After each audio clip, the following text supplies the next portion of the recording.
How did we achieve success at mitigating the risk of oxygen shortage in UP?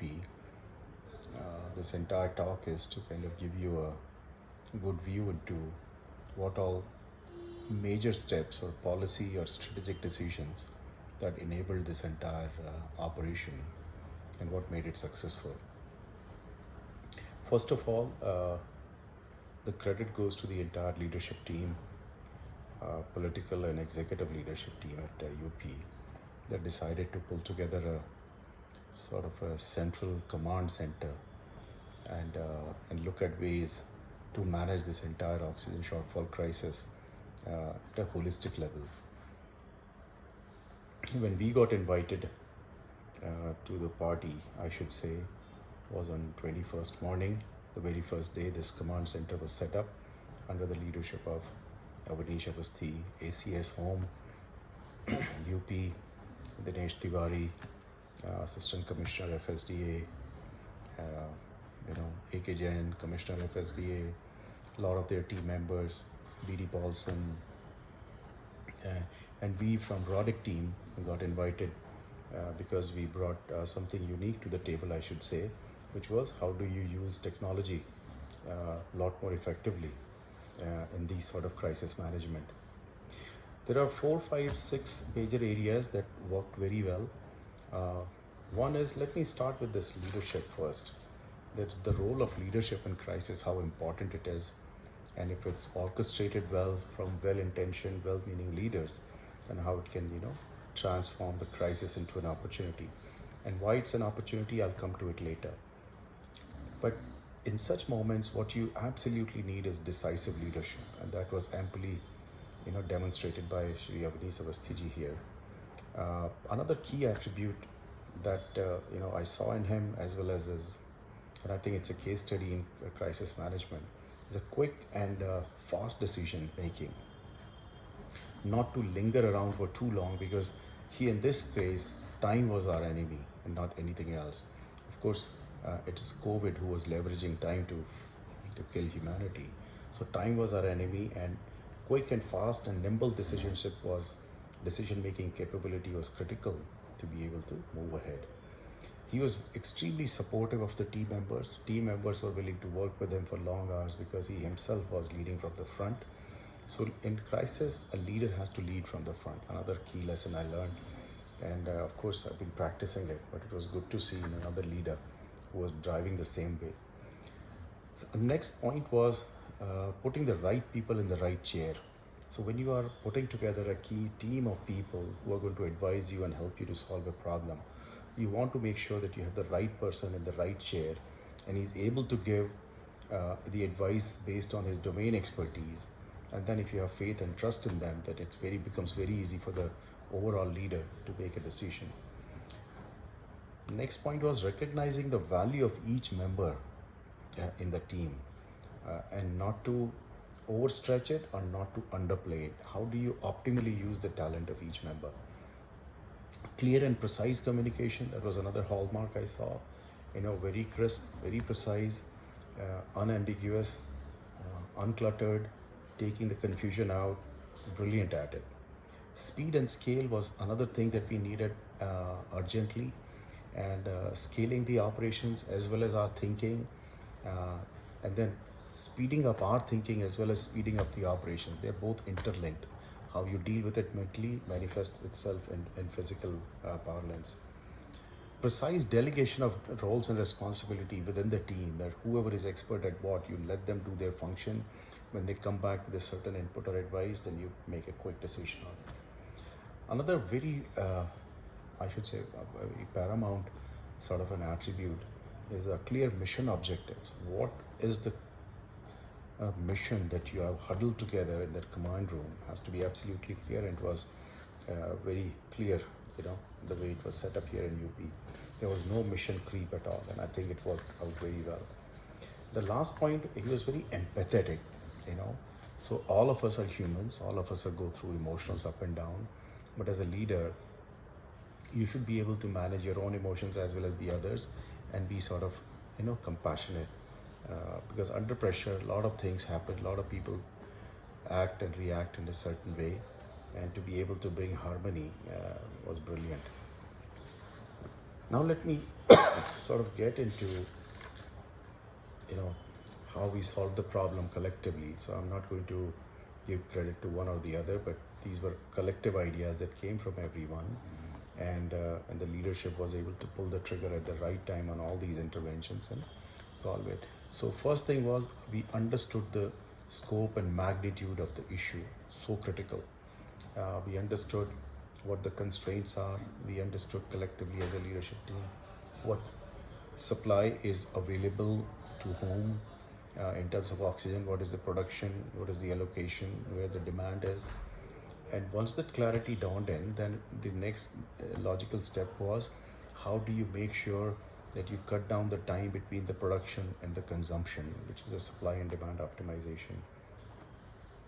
So a lot of interventions had to be crafted out to basically strengthen this supply chain. Supply chain existed, but it was highly unoptimal, or I should say suboptimal, and highly inefficient. So how do you, in a very fast pace, within 24, 36, 48 hours, get the supply chain to move from whatever inefficient system to 40-50% efficiency? I think that was the magic that happened in UP. One of the very critical interventions that came into play is because of clarity of thinking around who the critical or important players in this ecosystem are.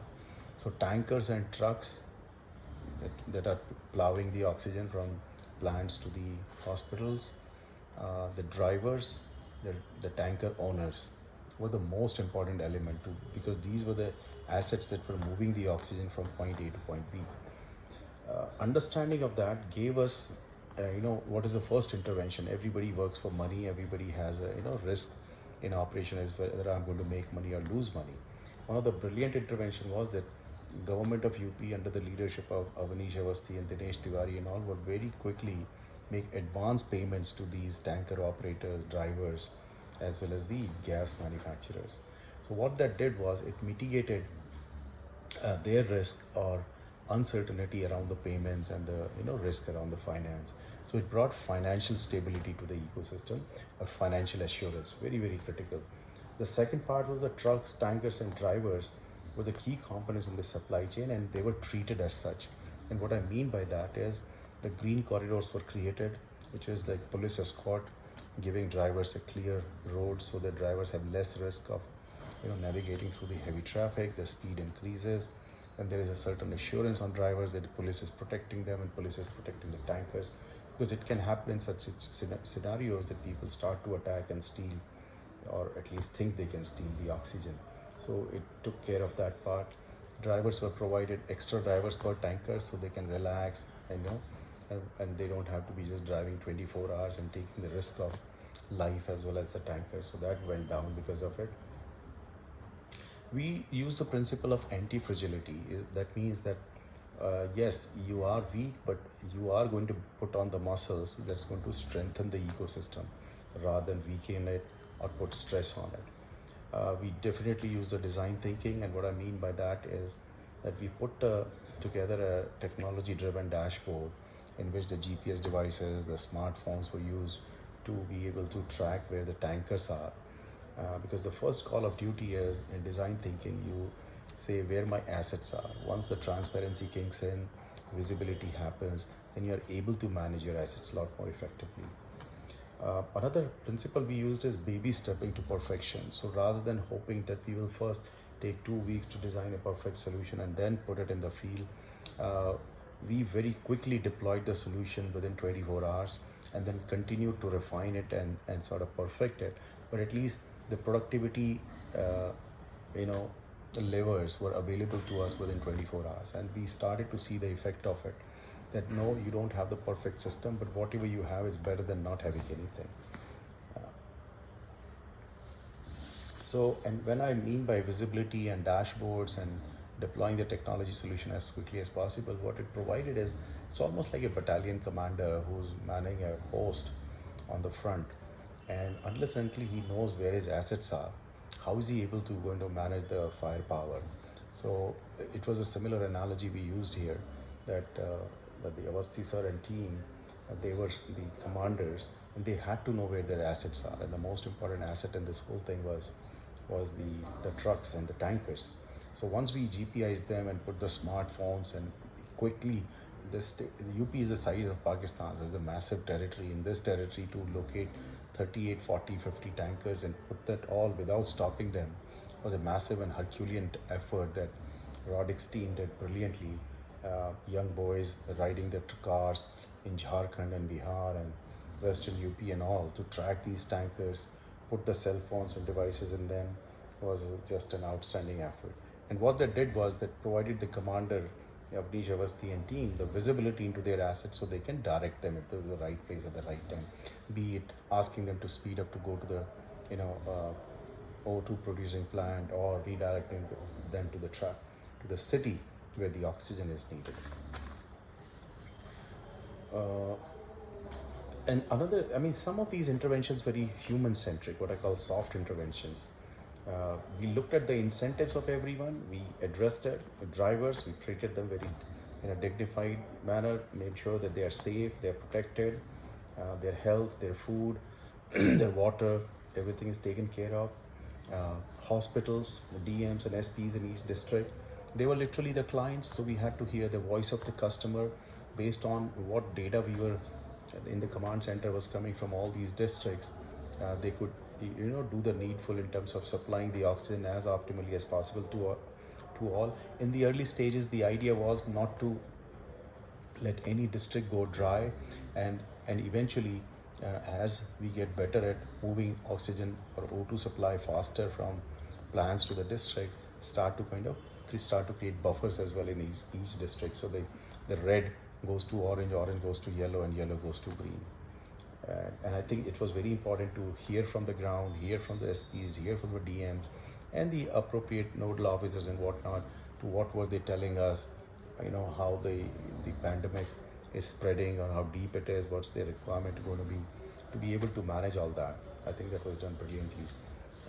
Hard interventions that helped was, engaging the railways to make sure that, because railways, they come at about the same speed as truck, but at least they come non-stop, so they're more predictable, they're more efficient, and they stop the wear and tear on the tankers, because the tankers are just riding on the rail and rail is just moving between the production and the stations. So the hub and spoke model that we use, we were able to, thanks to the railways collaboration and coordination, be able to leverage the railways as efficiently as possible to move the O2 as unhindered as possible from the production plants to the hubs of Lucknow and Varanasi and Kanpur, at Ghaziabad and Gorakhpur and so on and so forth. And these came to know, rails came to know as Jeevan Rakshak and all those things, which was brilliant. The tankers, on the way back, we created another hard intervention, which was airlifting the empty tankers from the respective airports to the production areas. And that saved tremendous amount of time, that saved the wear and tear on the tankers, and gave us about 40% uplift in terms of the carrying capacity with the same number of tankers. And that is huge when your supply lines are constrained. 40% is a massive uplift. It stopped it improved the quality of tankers, the breakdown, the usage, the wear and tear, and speeded up the entire process. So these were the interventions that took the lifting capacity from 350 to about 1,000 metric ton, in about 4 days. Going forward, what all has to be done? We should continue to improve the storage capacity across the state. So every hospital, every district should have 3 to 4 days worth of medical oxygen available. Improve the health infrastructure so the oxygen could be piped to each bed. So that will give you a much more accurate, demand curve. Right now, I'm sure there was a lot of inefficiency in terms of on the demand side of the house. There was an intervention done, which was to create an audit and figure out what is the right amount of oxygen to be given to the patient in 24 hours. I think they came up with about 15 liter or something. But even to that end, my submission would be, there has to be overall health SOPs have to be developed a lot better. The capacity in terms of how trained our nursing staff, support staff, and doctors are, that they're able to manage these critical situations a lot more efficiently. So that is that definitely has to be looked at. So basically, huge need for upskilling the healthcare workers, I would say, is definitely something to be done in the future from here on. And then the infrastructure and supply chain efficiency should not be just looked at for oxygen, but I would say it's a classic case where lesson has been learned. As Amartya Sen wrote in his thesis, I think that the famine of Bengal in 1917, 1920, whatever the time frame it came, it was devastating to Bengal and the region around it and Bihar of that time, not because there was no grains or food, all those things were available, but it was because uh, the supply lines were the supply chain was broken. It's the distribution network that was broken, and that led to there was a massive loss of life due to Bengal famine. I would say the supply chain efficiency has to be looked at for everything from food to grain to critical medicines to critical building materials to critical everything. Because if you think about it, the production and consumption, the faster you can enable it, the more better off you are in dealing not just with the crisis but improving the overall quality of life. And why Amazon is successful, or why some of these digital native companies are successful, because they look at supply chain as a core and integral part of it. One reason for Apple's massive success is, of course, its design, its quality of product, its investments in innovation. But another critical aspect of Apple's success is about 30 to 40% credit goes to its just-in-time supply chain management and the amount of effort that they put in to build a very, very clean, efficient supply chain for every product that they roll out. We have to look at every element that is critical for the survival and growth of their society in India, that the supply chain element should be looked at very, very critically. The more efficiency you wring out of supply chain, the more assets and the value you have available to invest in innovation, to invest in education and health and everything else. The more, because what supply chain efficiency does is, whatever your resources are, its utilizations become efficient. So your wastage goes low. So your assets that are available for productive use goes high. Otherwise, there is a lot of leakage, a lot of wastage, and that shows up in the GDP, that shows up in the rate of growth. So if India has to grow, my summation is the supply chains across all product categories have to be looked at, and the more efficient we make it, the better off it is going forward.